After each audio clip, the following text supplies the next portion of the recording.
Bien, muy buenos días a todos y a todas. Muchas gracias por conectarse a este ciclo de conferencias que organizamos desde la Academia Legislativa de la Honorable Cámara de Senadores en el marco del sesquicentenario del Poder Legislativo.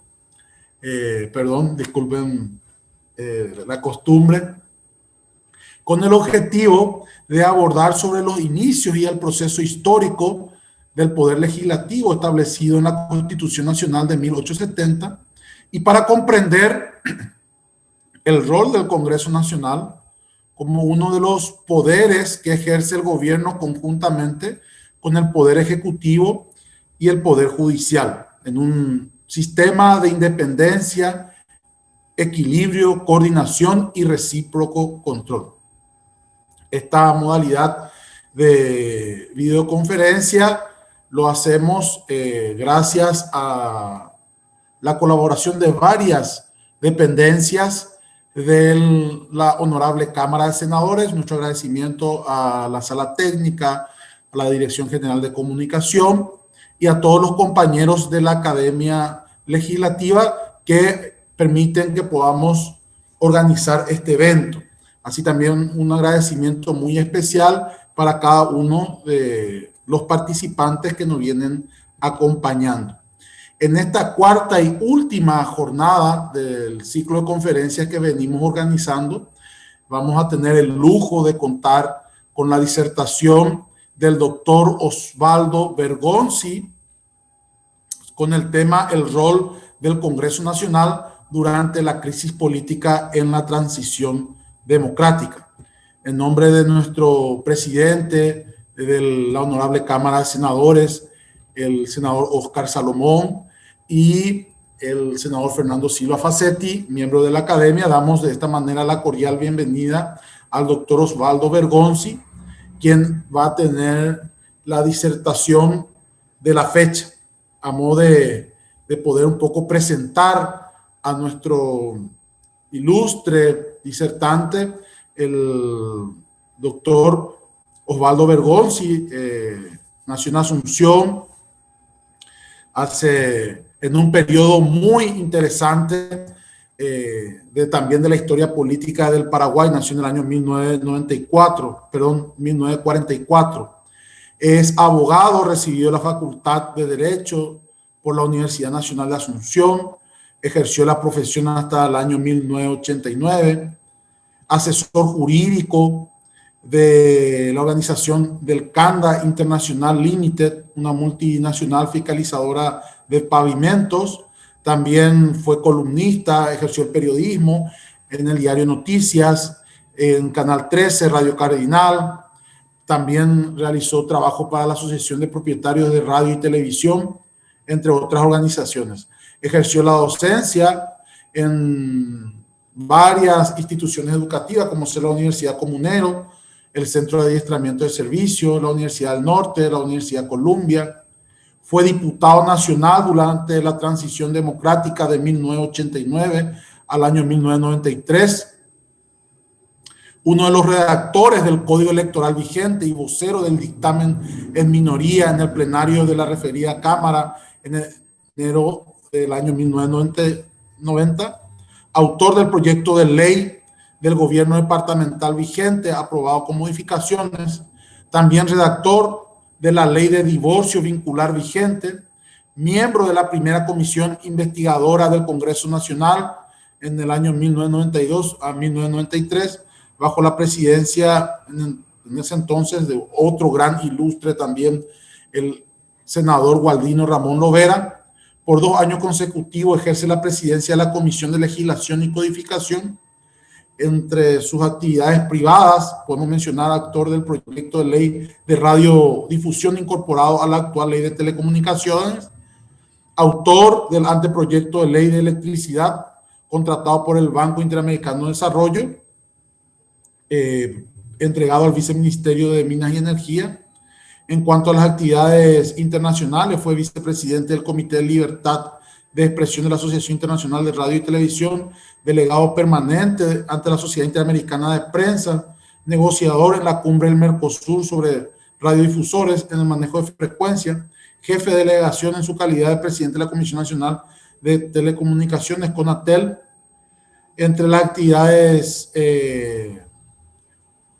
relacionadas al periodismo, aparte de estar en el diario Noticias, estuvo también como miembro del Consejo de Redacción del Semanario, director del diario Patria, director del Semanario Digital El Colorado.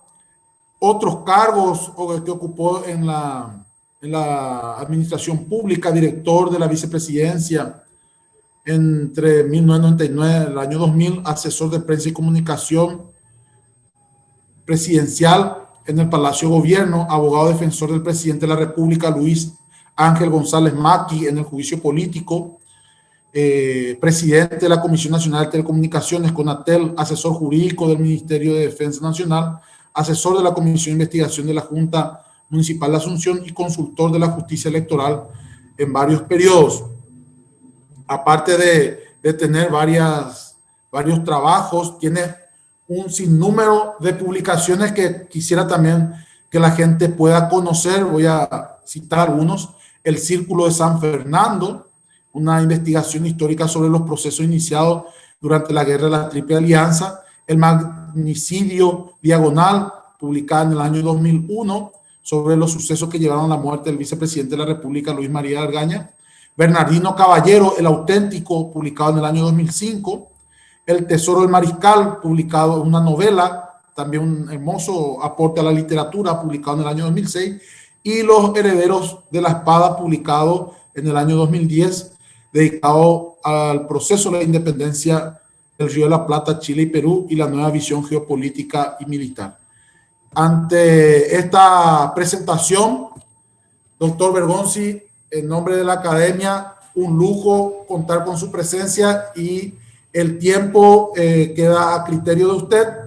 Si la gente puede hacer algunas consultas, tenemos la sala del chat donde la gente puede preguntar, o directamente puede hacer también su intervención con nuestro disertante. Muchas gracias, doctor, y les escuchamos. Muchas gracias. Yo agradezco esta invitación que me une otra vez al recordado Congreso Nacional. Los organizadores hacen muy bien en estudiar políticamente el pasado, porque eso es lo que nos puede iluminar para el presente y el porvenir.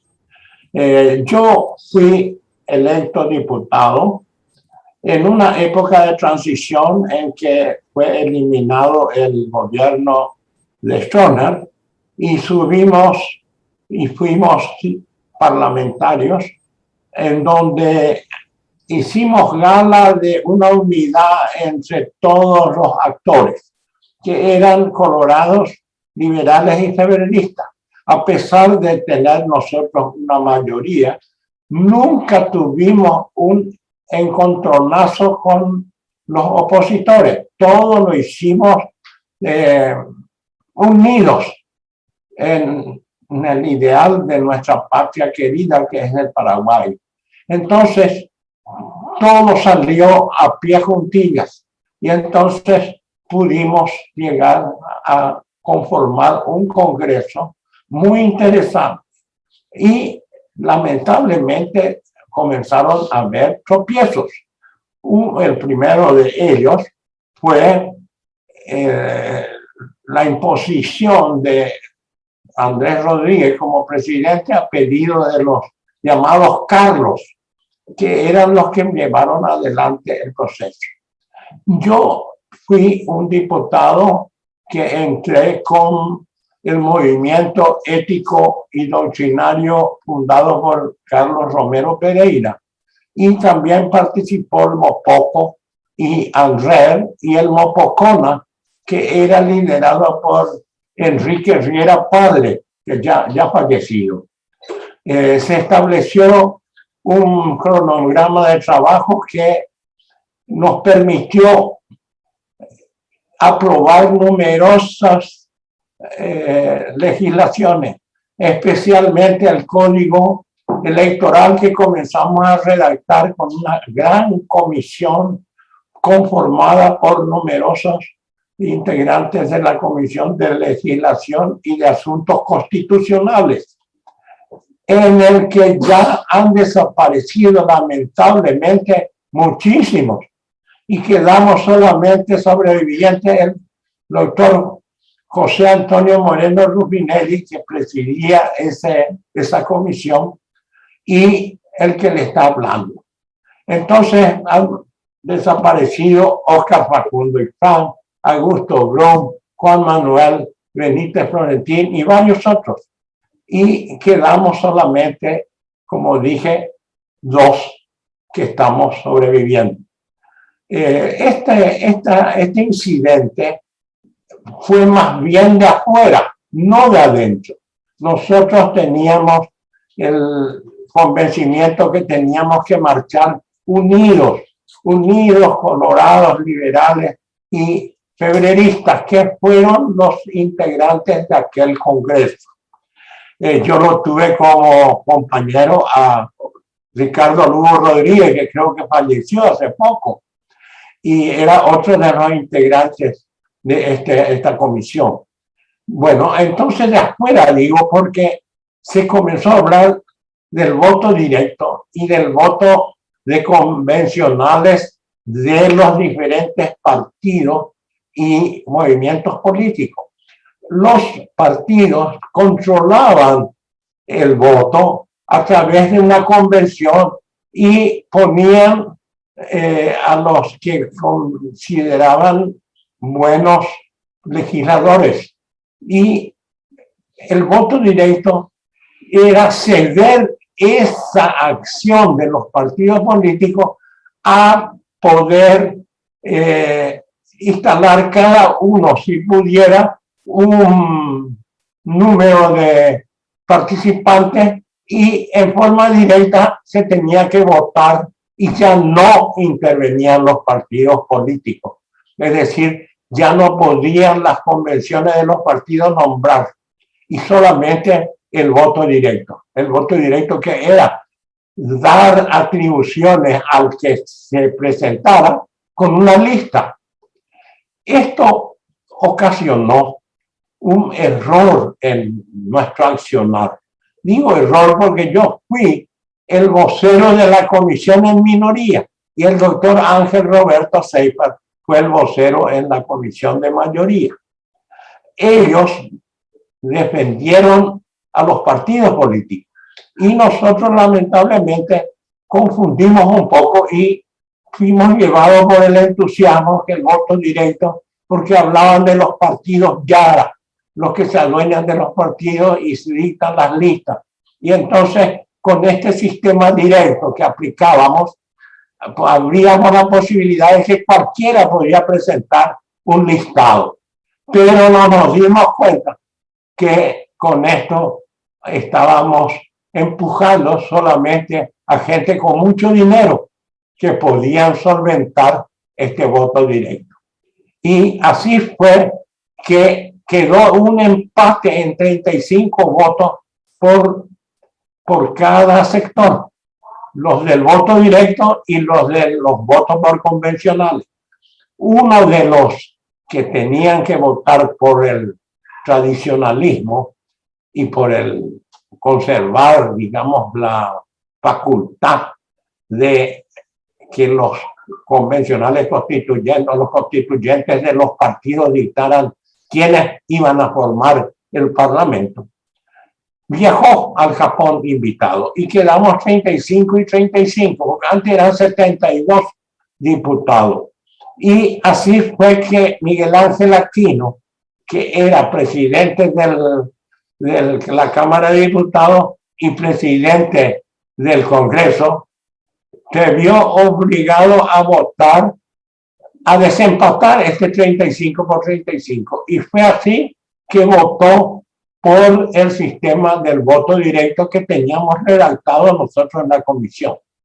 Digo yo que fue una equivocación, porque la gente venía de Buenos Aires, que eran los que conformaban el MOPOC, Mopocona era Riera desde acá con muchos apresamientos. Y también el ANRER, que eran los famosos 34 que suscribieron con Edgar L. Infran. Y todos estos quedaron fuera de competencia porque ahora era el voto directo. Y no se explica que gente que carecía de recursos votaba por un sistema para millonarios.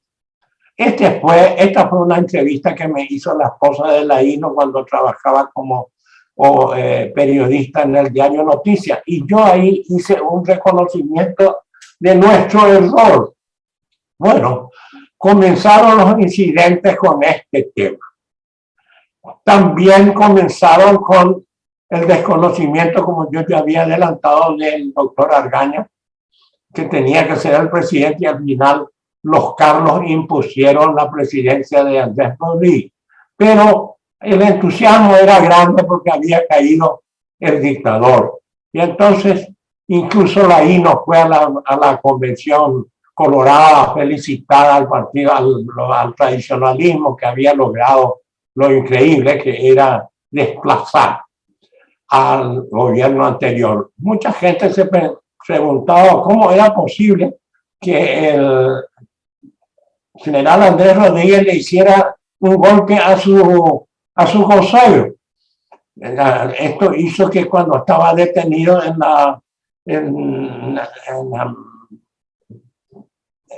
la agrupación que lo llevó preso, dijo: el que falta ahí soy yo, cuando el juramento de Andrés Rodríguez como presidente, un viernes creo que, el sábado, domingo fue enviado a Brasil Stroessner, y así comenzó este congreso.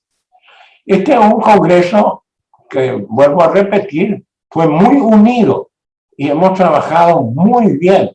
Fuimos nosotros los que aprobamos la ley electoral. Fuimos los redactores de la ley electoral.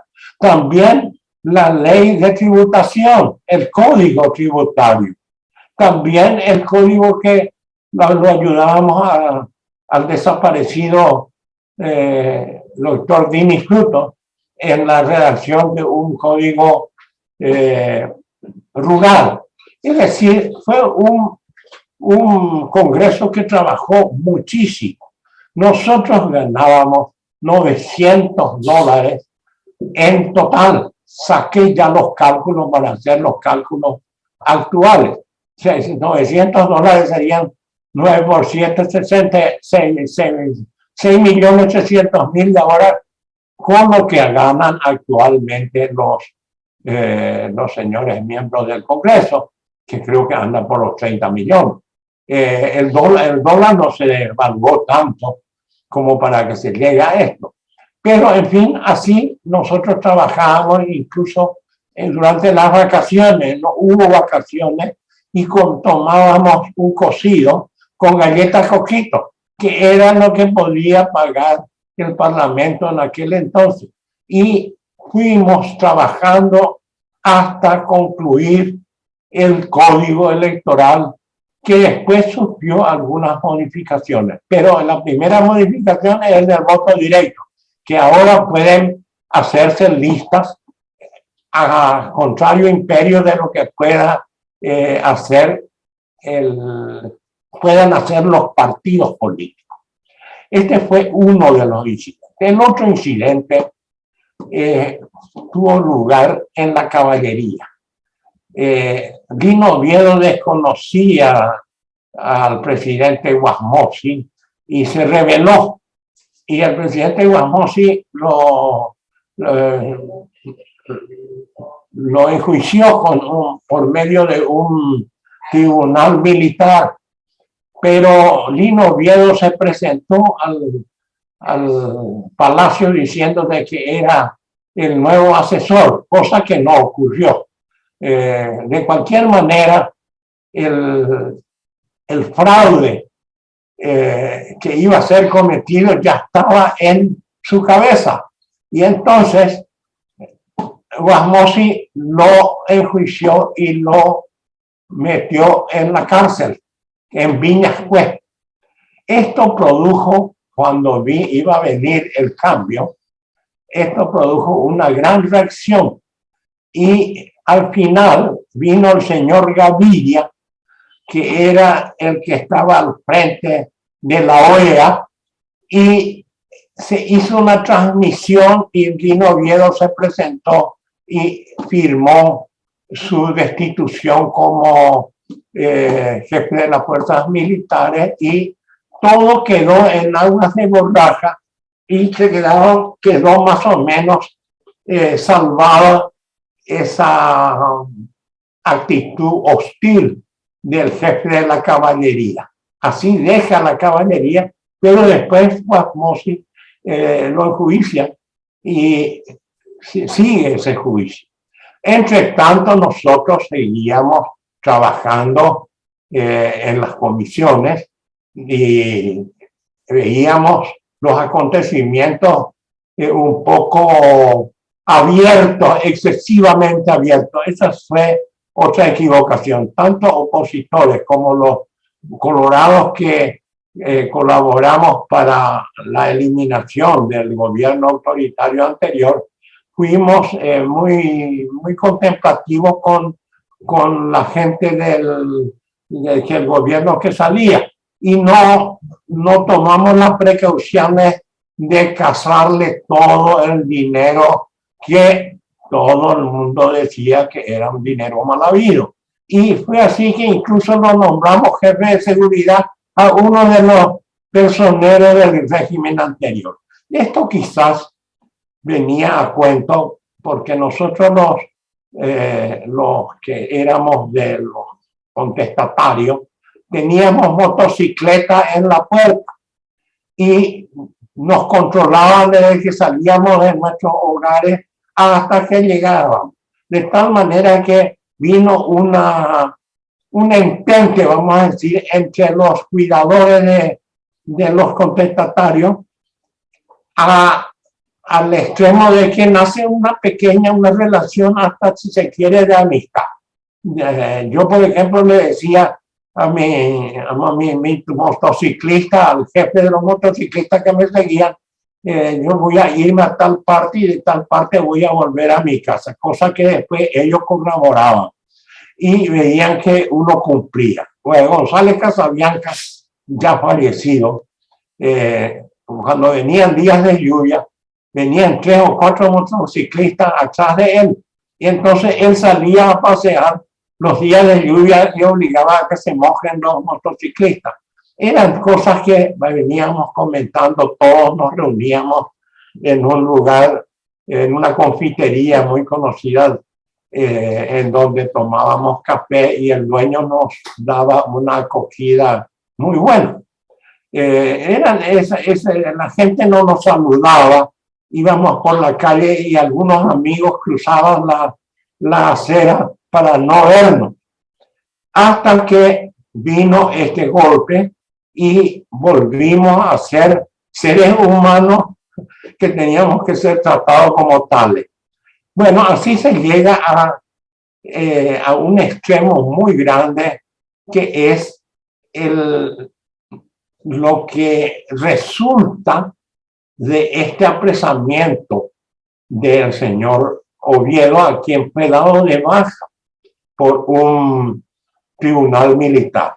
Ellos después protestaron y decían que era nulo, que no existía, pero resulta que los abogados defensores del señor Oviedo cometieron el error de reconocer ese tribunal. Al apelar uno dice, bueno, la misma autoridad que dictó tiene que cambiar, de tal manera de que le está diciendo, le reconocemos a ustedes como autores de esta sentencia. Esto siguió bastante, y tiene su clímax en el marzo paraguayo, que yo quiero tocar porque en ese momento del marzo paraguayo yo ya no formaba parte del Congreso, sino era vocero del poder ejecutivo ministro sin cartera y después, posteriormente, abogado defensor del presidente González Macri. Se inicia con un no reconocimiento de la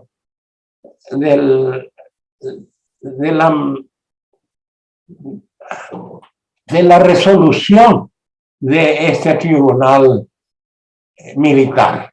Y tanto es así que la caballería en este momento se rebela y vienen incluso hasta el Congreso y el presidente se tiene que resguardar en la Marina.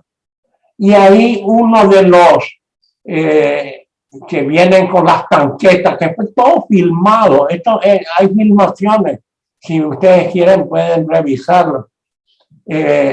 Fue un golpe filmado, y tanto es así que este señor, que era el jefe de los tanquistas, lanza un disparo contra el Congreso, en el frontispicio del Congreso. Ahí adentro estaba el señor Luchi Guane, que confundió creyendo que esos tanques venían en socorro del Congreso, y eran justamente lo contrario, venían para solidarizarse con los que iban a protagonizar este marzo paraguayo.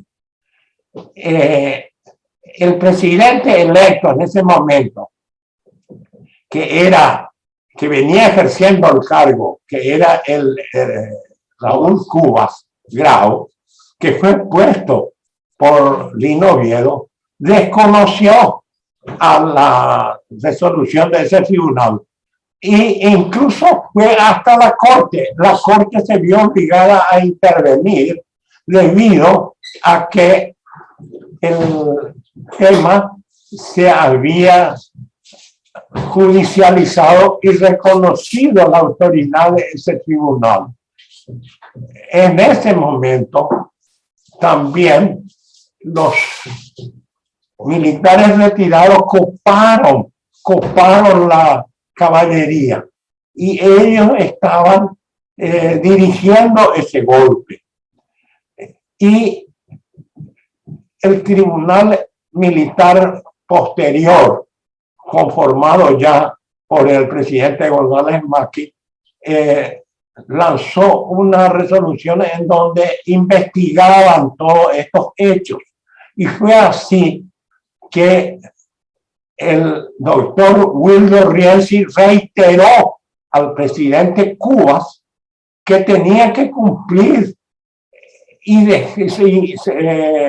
tomarlo preso a Oviedo y no desconocer la autoridad de la Corte, cosa que el presidente Raúl Cubas desconoció y lo puso en libertad.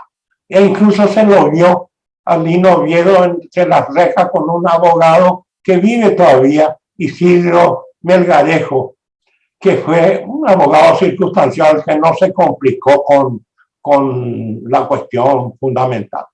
En ese interín lo matan al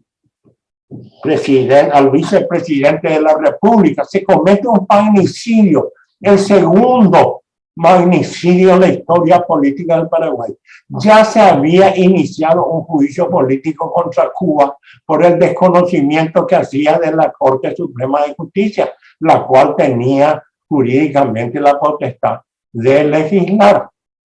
En esa circunstancia, los jóvenes protestan y van directamente a las plazas del Congreso. El oficialismo, que era dirigido en ese momento por Cuba, pero que entre bambalinas eran todos estos militares retirados bajo las órdenes de Oviedo, también toman postura a favor de la resolución del presidente de soltarlo a Lino Oviedo. Y ahí se produce un enfrentamiento y comienzan a sonar disparos y caen jóvenes, heridos como 400 y muertos 8 o 9. Esto está todo filmado. Fue un acontecimiento, un viernes sangriento. El viernes murieron 8 jóvenes, 9 en total, en donde lamentablemente tuvimos que soportar esta barbaridad. Los jóvenes fueron hasta la catedral porque ahí se estaba haciendo un oficio religioso porque coincidía con la misa de las palmeras, que es el previo a la Semana Santa, porque esto fue al final del año 2000. Y lógicamente vinieron muchas protestas y ahí se produce un enfrentamiento y la policía no sabía muy bien a dónde atacar, si atacarlo a los oviedistas o a los jóvenes que protestaban defendiendo la democracia y defendiendo la libertad y sobre todo defendiendo los 3 poderes del Estado, como bien dijo usted en la presentación, que son 3 poderes que se establecen para controlarse. Ningún poder del Estado podrá delegar a otro jamás poderes especiales. Lo dice, creo que los primeros artículos de la Constitución vigente, creo que el artículo 3, dice que no se puede delegar ni a las binacionales ni a ningún otro poder el poder que tiene el Congreso. Y eso estaban defendiendo estos jóvenes, que lamentablemente se llega a esta barbaridad, a este asesinato, y se lo vio incluso algunos disparando con sus armas, y se abrió una investigación. Lamentablemente esto quedó a saco roto. Nunca fueron sancionados como debían ser. Bueno, esto nosotros vivimos de cerca. Yo le recomendé al presidente González Maki, y también vocero que actuaba ante los periodistas, que se protegiera con su familia y hiciera trabajar fuera a donde fue, que lo socorrió la Marina. Y ahí, creo que fue el senador Galaverna, dice, pues ya tenemos que entregarnos entonces, presidente. Y no, le dice González Maki, vamos a pelear. Bueno, el asunto es que se retoma la caballería y se lo encuentra a Hermes Rafael Zaguier y al gordo Talavera, los oviedistas que estaban ahí.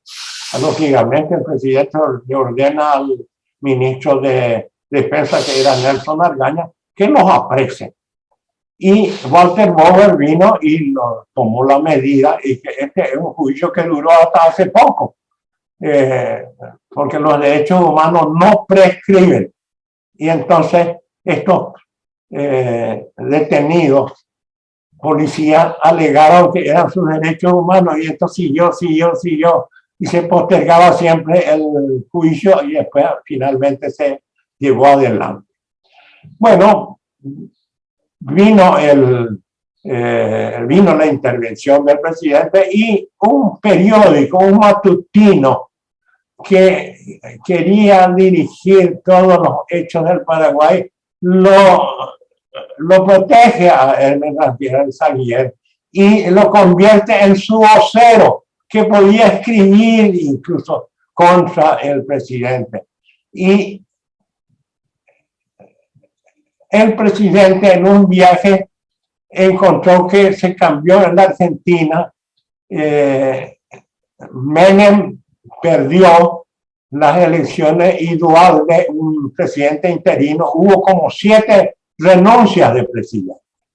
Y esto tuvo que pasar también en el Paraguay.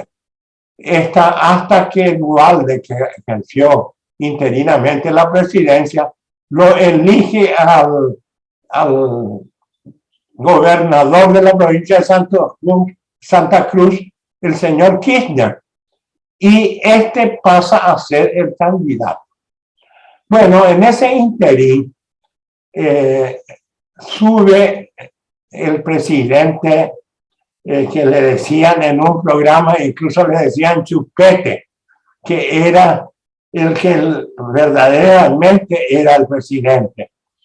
Y Chacho Álvarez era su vicepresidente. Bueno, entonces nosotros y el presidente González Maqui, a nuestra instancia, resuelven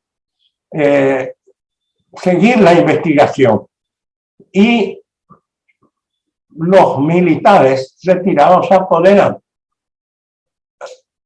y llegan a a cerrar 2 puentes internacionales. En ese momento, yo llego al Palacio y el presidente hace una reunión diciendo a ver qué había que hacer. Y el doctor Germán Latorre era el procurador general, era el que manejaba la justicia. Y él pide que se decrete el estado de sitio para poder apresar a todos los conjurados que estaban cerrando al Paraguay, lo estaban incomunicando por tierra, solamente quedaba por aire.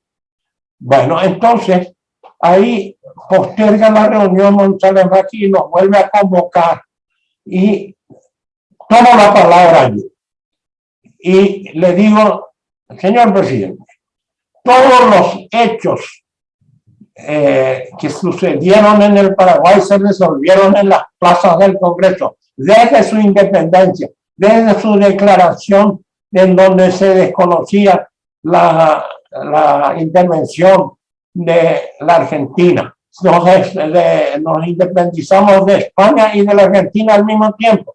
Todos los acontecimientos fueron en esas plazas y en esas plazas se tiene que resolver. Y yo propongo que se decrete como está pidiendo el señor Latorre, porque hemos recibido en donación 3 ómnibus enormes de Taiwán y ahí nos podemos meter a los presos. Yo en ese momento le dije al jefe de policía y al representante de los militares, le dije, dígame, jefe de policía, usted tiene cámara, tiene para poder fotografiar en el momento que se dicta el estado de sitio. Sí, pero nos falta, no tenemos rubro para rollo. A mí no me interesa los rollos, me interesa el flash. ¿Funciona el flash? Sí, me dice. Entonces, esto está resuelto, presidente. Yo creo que hay que decretar el estado de sitio. Y efectivamente, decreta hacia al final del mediodía. Yo salí con Julián Paredes, que era el jefe de la Casa Militar, a verificar si verdaderamente ocurría. Y efectivamente se veían los flashes que se estaban poniendo, haciendo ver que se estaba tomando la fotografía de los líderes y cabecillas. En ese momento salen, creo que Galeano y el otro, el candidato de los oviedistas, salen corriendo como gamos. Nadie quería aparecer en la fotografía, pero la verdad es que no había rollo, como dijo el jefe de la policía. El asunto era disuadir y automáticamente dio instrucciones a sus fiscales el señor Latorre y se comenzó a apresar y por radio se anunciaba en cada comisaría quienes estaban presos. Entre ellos cayó preso mi antiguo despachante de aduana, Luli Andrada. Bueno, entonces cayeron presos muchísima gente. Y al día siguiente ya no había más nadie en los 2 puentes. Quedó totalmente liberado. Y fue así que el presidente González Maqui a las 48 horas decretó el levantamiento. sin haber comunicado al Congreso como debía, porque ya fue tan rápido todo. Y los camiones hidrantes disuadieron a los demás rebeldes. Y así fue que terminó este episodio. Yo tuve la satisfacción de haber sido uno de los colaboradores que propició esto. Entonces, después vino una acusación de la Cámara de Diputados, en donde pedían el enjuiciamiento político del presidente de la República, aprovechando que él estaba en el Brasil participando de un encuentro de los integrantes del Mercosur. Entonces, en ese momento yo hablé con él y le dije, acá está todo el mundo revolucionado.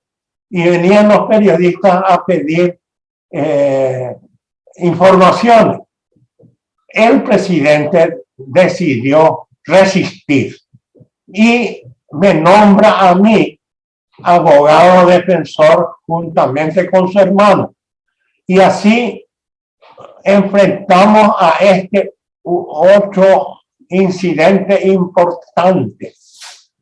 Me tocó a mí, y el presidente González Macri lo afirma en sus memorias, en que yo les digo frente a todos los senadores que ya actuaban como jueces, les dije, señores senadores, ¿les parece a ustedes que unos diputados, 4 diputados, acusen al presidente sin tener acusación?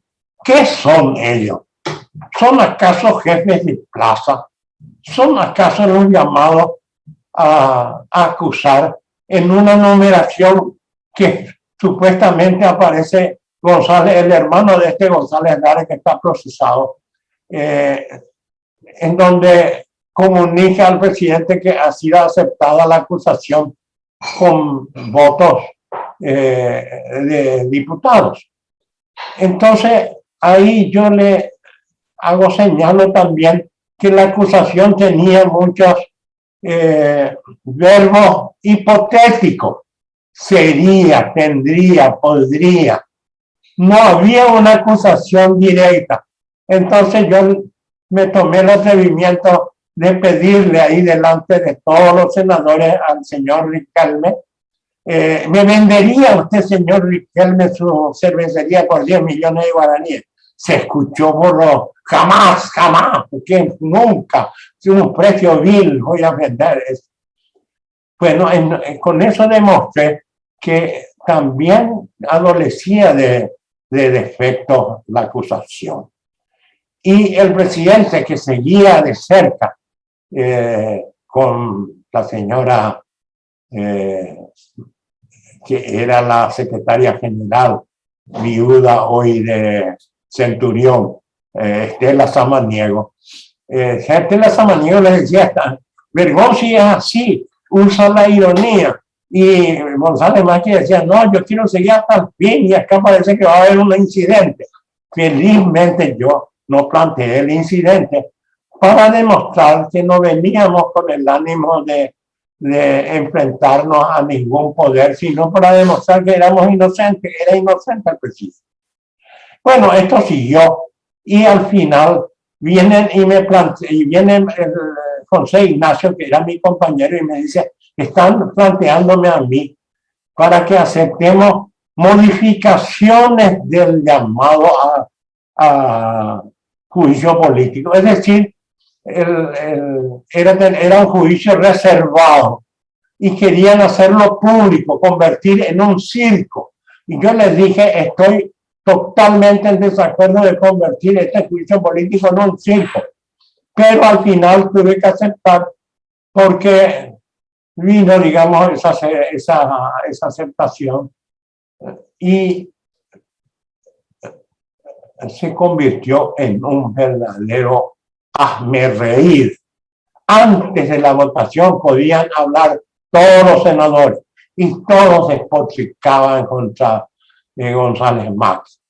Y al final vino la votación y tuve la satisfacción de ser felicitado por Evelio Fernández Arévalo, hoy desaparecido, que me dijo: la defensa estuvo muy bien y acompañamos nosotros. Él votó para que no se lleve adelante el juicio con Elba Recalde. Está todo documentado. Quedó fortalecido el presidente. Entonces tuvimos una reunión en Villaroga, en donde a algunos no les gustó mucho que yo haya tomado con tanta ironía. Incluso en un momento dado yo envié una nota a todos los senadores para que lean un señor Sergio Guerrero, era vocero de la Cámara de Diputados, y dijo: todos en la Cámara de Diputados tenemos nuestro precio, dice.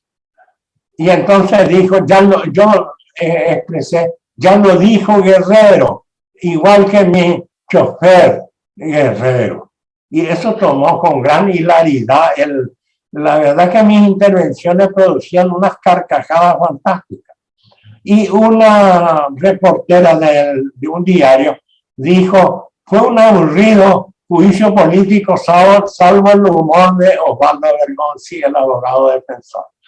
Bueno, finalmente el presidente González Maki salió fortalecido, quedó como inocente, quedó con el voto de uno de los paladines liberales, que fue Evelio Fernández Arévalo, reconocido por propio y extraño, que llegaba en un Fusca cuando fue presidente del Congreso. Era un hombre de una intachable. En ese interín se recibían bombas que recibían en las casas de los parlamentarios. Se trataba de disuadir y de acompañar el juicio de González Maki. Tanto así que recibió también unas demostraciones de piedra Monseñor Ismael Rolón, que apareció por el Palacio de Justicia. Y todo fue eliminado y fue destruido con la votación, en donde González Maki salió fortalecido. Bueno, él gobernó muy bien hasta que se produce el último incidente.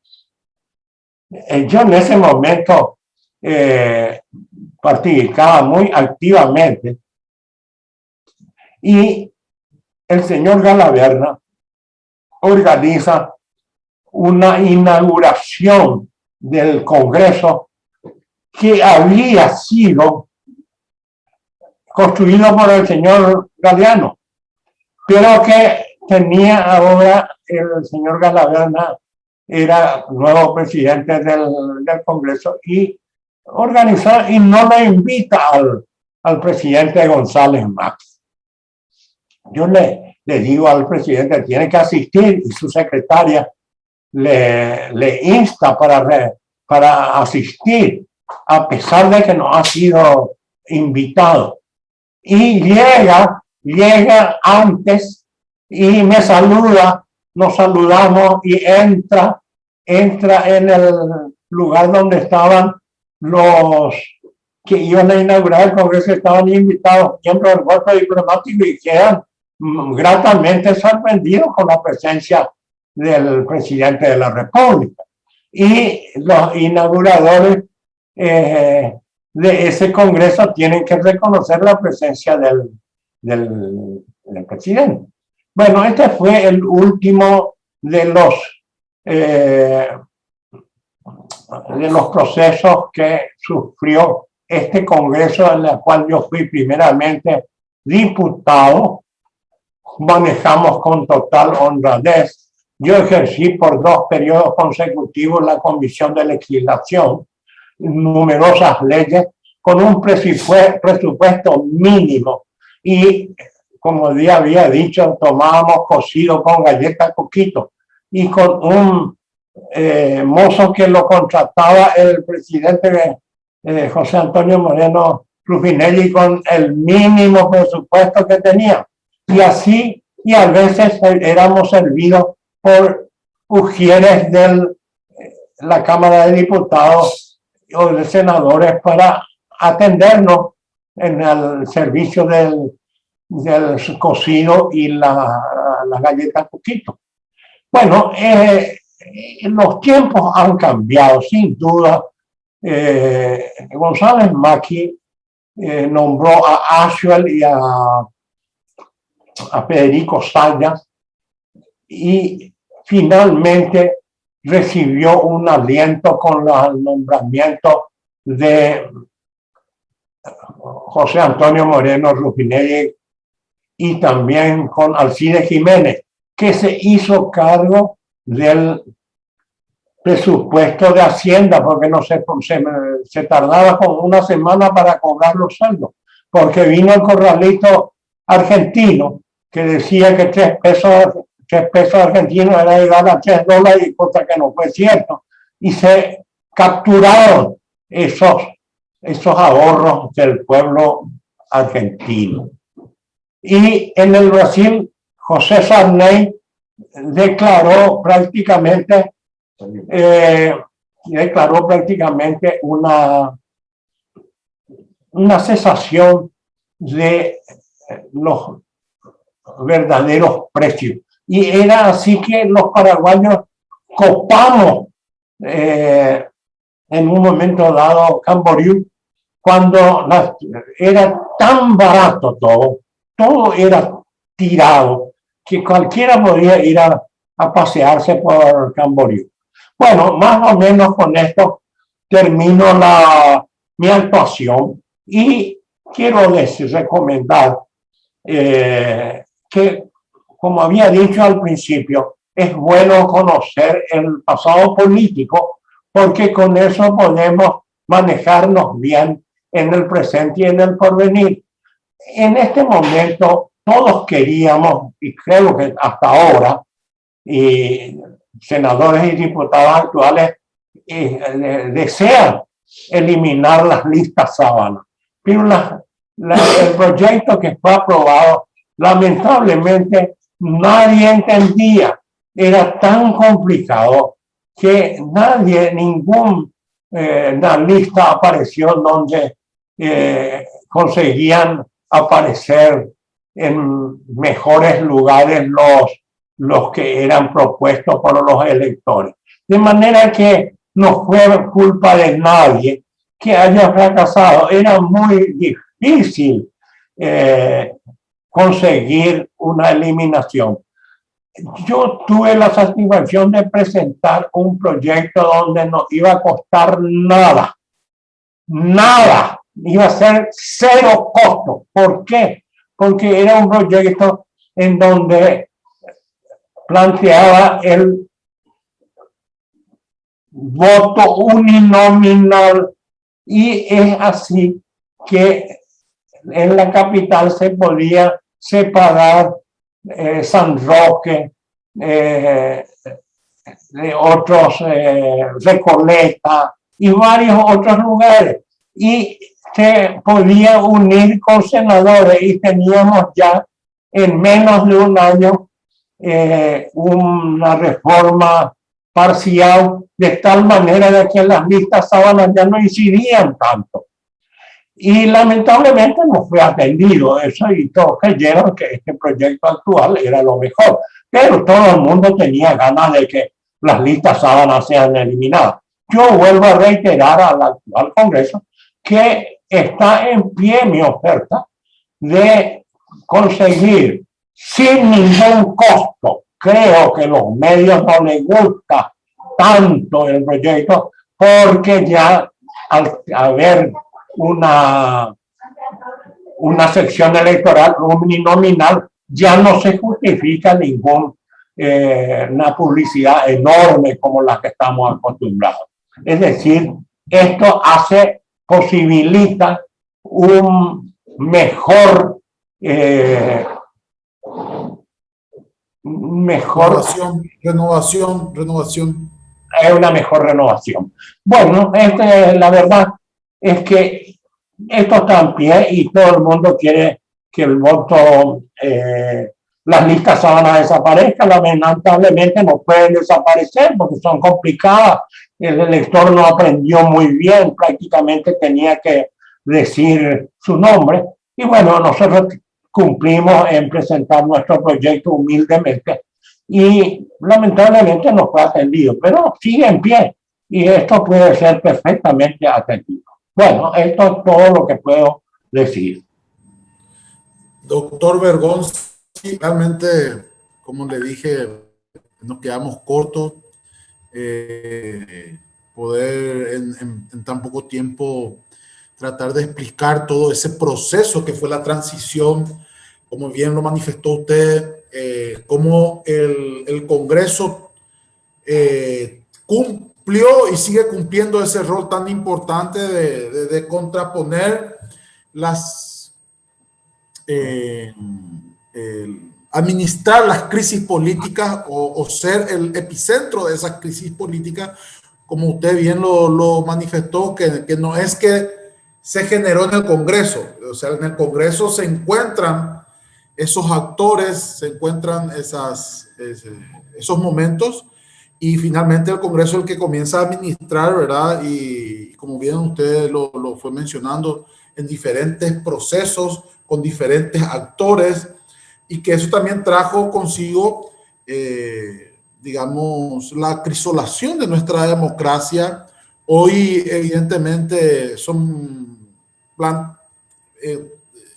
pensar que vamos a volver, ojalá que nunca volvamos a levantarnos entre paraguayos, lógicamente, por los pensamientos o por las posiciones políticas. Entonces, yo invito a la gente que quiera hacer algunas consultas, lo puede hacer a través del chat. Hay también quiero, por favor, si pueden encender sus cámaras para poder tener la asistencia de cada uno de ustedes. También vamos a estar remitiendo un enlace de evaluación y pedirles a cada uno de ustedes, por favor, la gente que pueda completar también el formulario de evaluación que estaremos anexando al chat.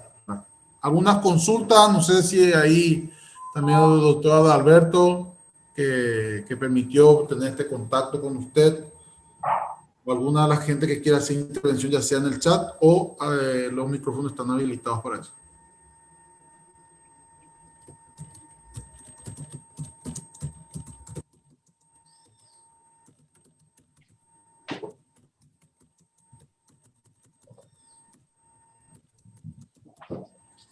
¿Me escuchó, doctor Alberto? Creo que tiene algún problema con la conexión.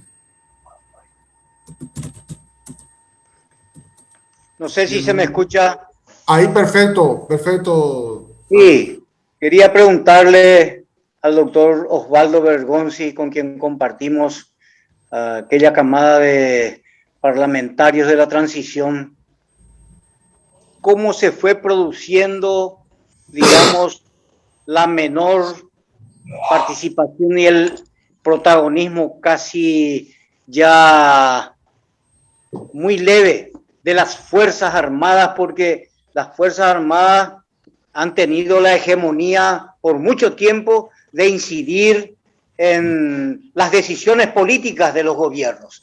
Pero creo que el doctor Bergonzi tiene una opinión sobre el rol de las Fuerzas Armadas y la institucionalización de las Fuerzas Armadas, que es un elemento que hay que atender en todo este proceso de democratización del Paraguay.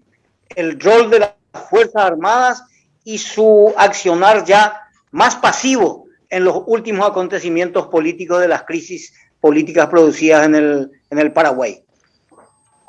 Bueno, yo lo que podría adelantar que el Congreso en el que yo participé fue eliminando del primer lugar que tenía las Fuerzas Armadas en el presupuesto general de gasto de la nación fuimos sacándole una serie de recursos, hasta que en la actualidad ustedes pueden ver que las Fuerzas Armadas con el Congreso actual figura por el medio o medio hacia el último, figuran más lo que tienen que figurar, que son la educación, la salud, etcétera, que es lo que está procurando hacer el actual Congreso, y nosotros también, y eliminamos esa participación. En ese sentido fue un acierto, porque nosotros veíamos que la Cámara, yo me había referido que la Cámara de Diputados no tenía recursos, y creo que Stoner no le dio al Congreso muchos recursos, de tal manera que se hacían las leyes y lo que él decía, yo digo nomás, y ya se hacía. Entonces no se necesitaban tantos debates como ahora en una actitud más democrática con el nuevo Congreso, en donde participan colorados, liberales y febreristas. Y de ese modo, todo ese enorme presupuesto que tenía el ejército, fuimos eliminando hasta dejar como en la actualidad, que prácticamente es uno más del montón, y se da prioridad a la salud y a la educación, que es lo que nosotros también buscábamos. Esta es una respuesta mínima, ¿verdad?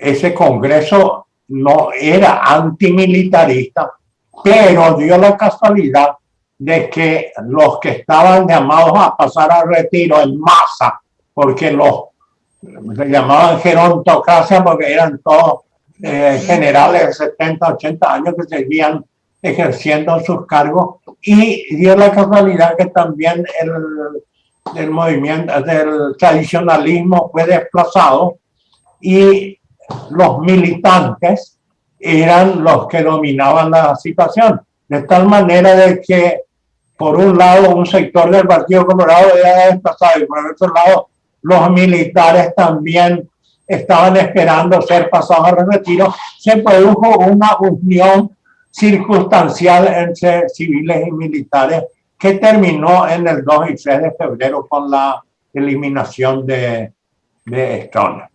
Yo estuve en ese momento esperando la comunicación del ingeniero Romero Pereira, en donde estaba en comunicación directa con el doctor Argaña, y él me dijo, venite porque ya va a producirse. Y así me lancé de Camboriú, en donde estaba pasando unos días con mi familia, y llegué justo para participar también del juramento del nuevo presidente y el nuevo gabinete.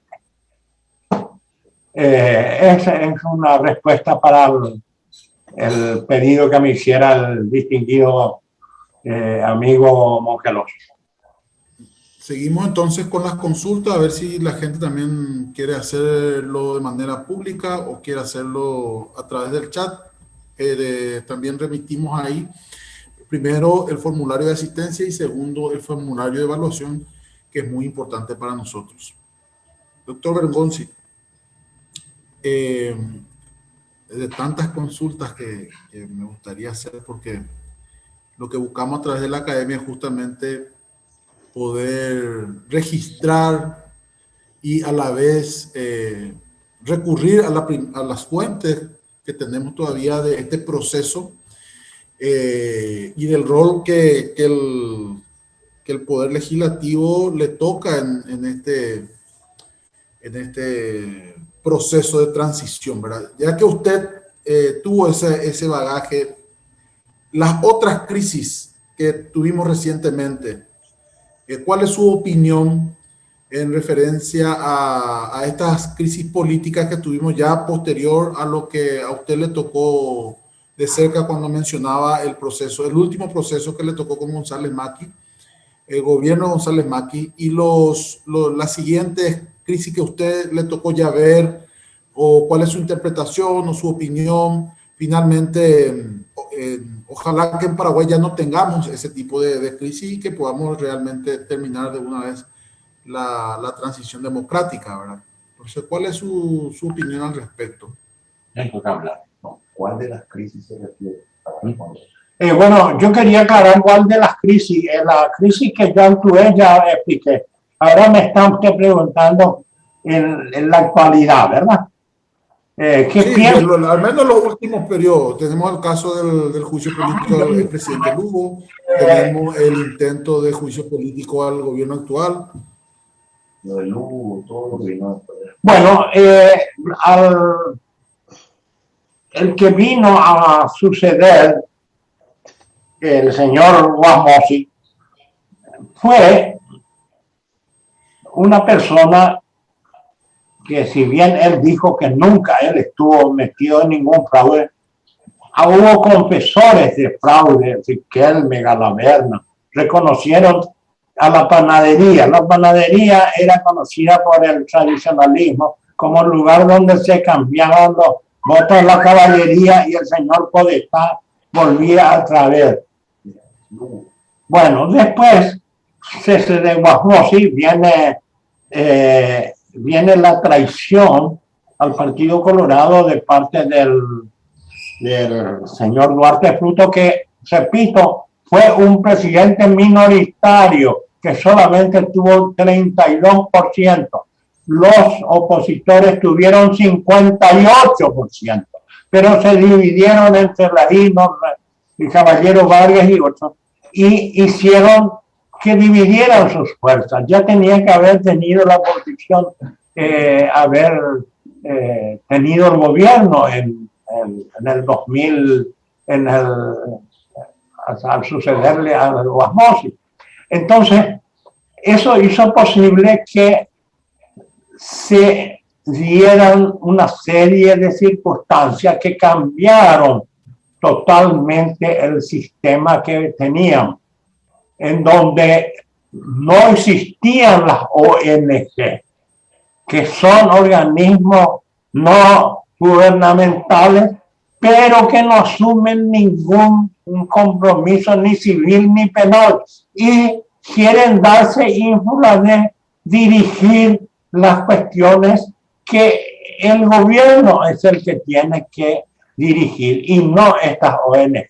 Comienzan a aparecer estas ONG con Guasmosi y siguen con Duarte Fruto y siguen creciendo y siguen ocasionando un agujero en el presupuesto general.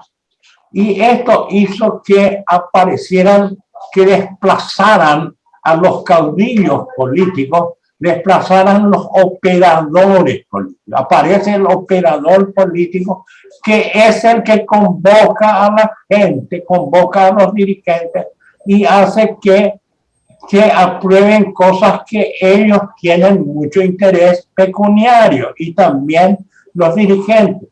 Nadie investiga qué pasa con los campesinos que hacen una serie de movilizaciones. ¿Quién paga esas movilizaciones? ¿Cómo regresan a sus capueras? Es decir, los gobiernos sucesivos comenzaron a cargarse de esos gastos. Lamentablemente fue desplazado el político verdadero y reemplazado por operadores políticos que no deben ser confundidos con los políticos. Yo defiendo a la clase política. Yo creo que en el Partido Colorado, en el Partido Liberal y en todos los otros movimientos existen gente muy buena que ven que los operadores políticos están copando todos los lugares y lógicamente no quieren participar, y lamentablemente en los congresos participan gente que no tienen mucho historial. En el caso del señor Lugo, fue ganador de las elecciones. ¿Por qué fue ganador? Porque fue soltado Lino Oviedo por el presidente Duarte Fruto. Y en medio de la votación Castiglione dice, vamos a convocar un nuevo movimiento que va a... Ya prácticamente anunció que íbamos a perder, que el Partido Colorado iba a perder. Entonces, estos dos personajes llevaron al abismo al partido de gobierno y lógicamente gana Lugo, un comunista, un hombre disgregador, un embarazador de menores de edad que tuvo que soportar la demanda de la menor y ahí recién reconoció a su hijo. Este sinvergüenza fue acusado por una revista americana que tiene bien documentado que se llevó como 100 millones de dólares. Vive como un pasá y le sacó el lugar, le robó el lugar a Pedro Paudul, que fue el que hizo ese movimiento. Y se apoderó este señor con un olor a santidad y después se supo que era rector de una universidad donde salieron todos los guerrilleros y votaron por la muerte de Cecilia Cuba. Y la hermana de Cecilia Cuba es hoy una senadora no elegida ni proclamada por la justicia electoral y sin embargo promocionada por el Poder Ejecutivo. Nosotros, los que estamos de afuera, vemos estas irregularidades. Dos personajes nombrados por el Poder Ejecutivo que no fueron ni electos ni proclamados están dando sus votos importantes en el Congreso. Es decir, hay una serie de irregularidades. Por un lado, vemos que se dictan leyes muy interesantes, pero hay una superposición y todo es opinable. Vino ese nuevo concepto que es opinable. Y cuando todo es opinable, todo es relativo. Y lo relativo conduce a la destrucción de los poderes del Estado en nuestros casos. En este momento, el ciudadano paraguayo no sabe hacia dónde está la pelota, si está en el poder legislativo, judicial o ejecutivo. No hay respeto. Hemos perdido ese respeto que teníamos en ese Congreso que yo había manifestado, que con el mayor respeto se unieron 3 partidos para reformar una serie de leyes. Hicimos algo increíble y barato. Lamentablemente esto fue con Lugo, que llegó a lo peor. Comenzó a nombrar a cualquiera y mandaba por celular la renuncia de uno de sus benefactores que le daba 5 millones de guaraníes, como él mismo dijo, el señor Heiseke, que tenía una reunión en Alemania con gente importante, le mandan un celular en donde quedaba fuera del gabinete. Era un manejo irregular, un manejo de lo último. Tuvimos el peor gobierno, lamentablemente, con Fernando Lugo. Doctor Bergonzi. Adelante, Ricardo. Adelante. Tengo una consulta, doctor Bergonzi, si me permite, antes de la consulta, un pequeño comentario.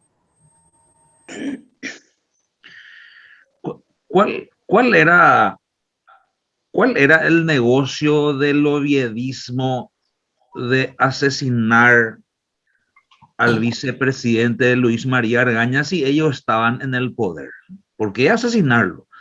Y en el caso de que el oviedismo haya asesinado a Luis María Argaña, ¿quién fue el asesino? ¿Quién ordenó el asesinato? ¿Lino Oviedo o fue una cuestión de algún fanático como querer congraciarse con el general en aquel entonces? Bueno, yo le quiero decir que en este proceso lamentablemente también tuvimos nuestras culpas. Y una de ellas es haber convocado a Chávez y al jefe del gobierno dictatorial de Cuba, que era Fidel Castro. Fidel Castro fue invitado y dio una serie de conferencias. En este sentido, hace poco, quizás unos meses, que la INO reconoció ser comunista y otros se la declararon también y decían que no había que firmar el acuerdo de la hidroeléctrica, y fue una noche tormentosa en la Facultad de Ingeniería. Yo asistí, yo era un joven, y hoy veo que Stroessner tenía razón, lo acusaba de ser comunista y acaba de reconocer que es comunista. Le llamaba el checoslovaco. Y lo que vimos también es que el sistema que vino después no puede ser achacado a ninguno de los partidos, sino a este señor Lugo, que consiguió que todo el mundo esté harto de lo que se venía. Y entonces ocupó el lugar. Lino Oviedo indudablemente tuvo una actuación importante. Se presentó como candidato y dividió más el Partido Colorado. Y ahí sube el señor Lugo. Y Lugo cosecha, no hubo una elección primero en donde pierde Blanca Oviedo. La pregunta es, si Lino Oviedo, ¿por qué los oviedistas le mataron a Argaña si estaban en el poder? En la pregunta acá me aclaran de que usted había preguntado por qué le matan a Argaña si estaban en el poder. Pero no, el Movimiento de Reconciliación Colorada no estaba en el poder. En el poder estaba Cubas. Y Cubas, si la película se le venía abajo a Lino Oviedo al enjuiciarse políticamente a Cuba. Al salir Cuba subía Argaña, y al subir Argaña venía el pase al retiro y la cárcel externa para Lino Oviedo. Por eso los oviedistas lo mataron a Argaña. Es decir, fue acusado por Mina Feliciano, por los parientes de Argaña, de ser el autor moral de la muerte. Y amenazó con hacer querella. Y nunca le hizo a la señora Mina Feliciano, que fue tan valiente en acusarlo directamente. Entonces, en ese sentido, y ustedes han de ver que en 1998, que ocurren todos estos sucesos tan trágicos, veíamos coches que decían Lino 1999, y en 1999 no había ninguna elección. De tal manera de que ya estaba todo preparado. Esta es una acusación cierta en donde Lugo se aprovecha de esta circunstancia, y Oviedo también.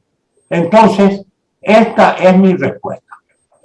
Muchísimas gracias, doctor, por su participación. No sé si haya otra consulta, porque estamos llegando a las 10:30. Por lo menos en el chat solicitamos por favor a la gente encender sus cámaras para poder tener la asistencia. Está también la asistencia en el chat. Hay un enlace de asistencia y hay un enlace de evaluación. Al doctor Osvaldo Bergonzi, realmente un lujo poder haber escuchado su intervención. Desde la Academia Legislativa agradecemos infinitamente su participación en este ciclo de conferencias y sobre el tema que usted tocó, sobre el rol del Congreso durante las crisis políticas que se dieron. Agradecemos también a los compañeros que le está asistiendo a usted.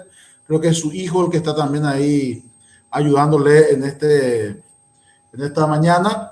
Y a todas las personas que pudieron acompañarnos y conectarse. También al doctor Alberto Mugeló, quien nos ayudó para poder contactar con usted, en la persona de nuestro señor presidente, el senador Oscar Salomón y el senador Fernando Silva Facetti, miembro de la Academia. Nuestro agradecimiento para usted y para todos los participantes del ciclo de conferencia en conmemoración al sesquicentenario del Poder Legislativo. No sé si quiere dar un saludo final, doctor Bergonzi. Muchas gracias por su participación.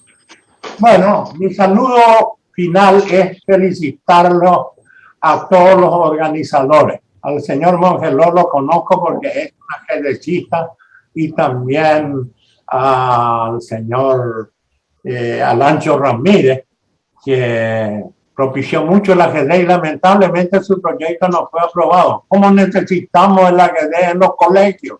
El ajedrez ayuda a pensar. Bueno, yo le agradezco muchísimo a usted y a todos los integrantes de este panel que organizan a través de estas sesiones. Y me sentí otra vez atraído por lograron ustedes darme interés en las cuestiones del Congreso. Y siempre recuerdo a ese Congreso tan unido entre colorados y liberales, y en este caso también del Partido Revolucionario Peronista, que quiero, o sea, una pequeña nomás cosa. Nunca en el Paraguay estuvimos unidos. En el único momento que nos unimos fue durante la Guerra del Chaco, que los partidos decretaron tregua y se largaron a participar en la Guerra del Chaco. Y después desunidos. La caballería fue un saque desde 1936 hasta que fue eliminada y hoy es un centro de enseñanza. ¿Esto qué nos quiere decir? Que tenemos que unirnos, tenemos que trabajar en equipo, en conjunto, entre liberales, colorados y de todos los colores, para poder hacer un mejor papel. Yo creo en esto, ¿verdad? Todavía creo, y que hay gente dentro del liberalismo, dentro del coloradismo y dentro de todos los movimientos, gente muy bien dispuesta para colaborar. Desde ya, muchísimas gracias por esta invitación y les aliento para que sigan, porque ahora la gente se está interesando más, porque conocer el pasado es conocer mejor el presente y el porvenir. Muchísimas gracias, doctor. A usted, a todas las personas que le ayudaron para poder tener esta conexión, y les esperamos en un nuevo contacto para seguir aprendiendo y conociendo también de todas esas vivencias que son tan importantes para consolidar nuestras instituciones y nuestra democracia. A todos nuevamente muchas gracias. Con esto cerramos el ciclo de conferencias que hemos realizado durante estas 4 jornadas. Desde la academia estaremos remitiendo en su momento las certificaciones de participación. Muchas gracias a todos y que tengan un buen fin de semana.